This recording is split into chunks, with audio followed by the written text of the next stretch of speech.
আমরা যেটা মূলত বারবার বলছি একই লাইনে 10টা প্লট আছে, শুধু একটা প্লট সময় অভাবে করতে পারে না, টাকার অভাবে করতে পারে, বাকিগুলো 5টা পাচ্ছে। ওই একটা প্লট কেন ডিপ্রাইভ হবে, এইটা হলো সবচেয়ে বড় দাবি।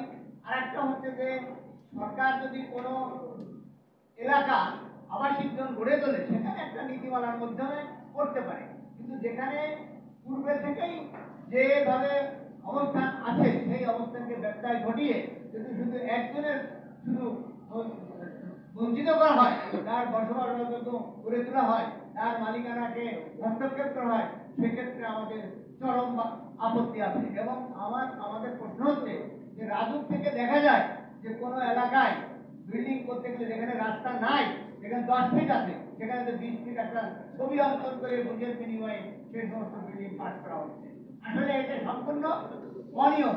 এই রাজুকের এই দুর্বৃত্তায়নের কার্যক্রম আমরা ভূমি মালিকগণ প্রতিহত করতে চাই। আমরা এর আগে আমরা মানববন্ধন করেছি, রাজুকে ঘেরাও করেছি, এবং আমরা চাই যে ভবিষ্যতে এইটা যদি পাশ করা হয়, আমলাতান্ত্রিক জটিলতায় যদি আমাদের জনগণকে নিষ্পেষিত করা হয়, আমরা দুর্বার আন্দোলন আরো গড়ে তুলবো।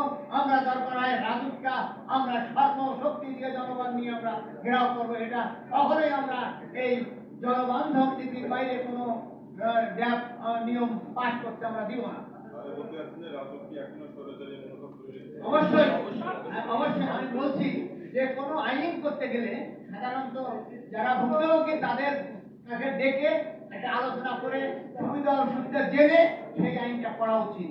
কিন্তু আমাদের ভূমি মালিকদের ক্ষেত্রে কোনো হয়তো মিরপুর, মোহাম্মদপুর, ধানমন্ডি বিভিন্ন এলাকা আছে, তারা একটা টাইম করে দিয়ে মানুষের কথা শুনে তার থেকে সারাংশ নিয়ে তারা যদি এই সমস্যার সমাধান করতে ড্যাবকে পাস করানোর চেষ্টা করতে, তাহলে বোঝা যেত জনবান্ধব কাজ।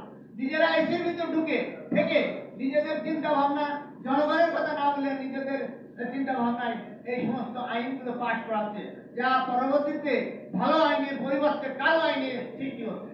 আমরা এটাকে প্রতিহত করতে চাই, কারণ বৈষম্য নিয়ে দেশে আজ চরম পরিবর্তন ঘটেছে। আর সেই বৈষম্য যদি আপনারা দেখে থাকে সেটা হবে জনগণের জন্য দুর্ভাগ্য।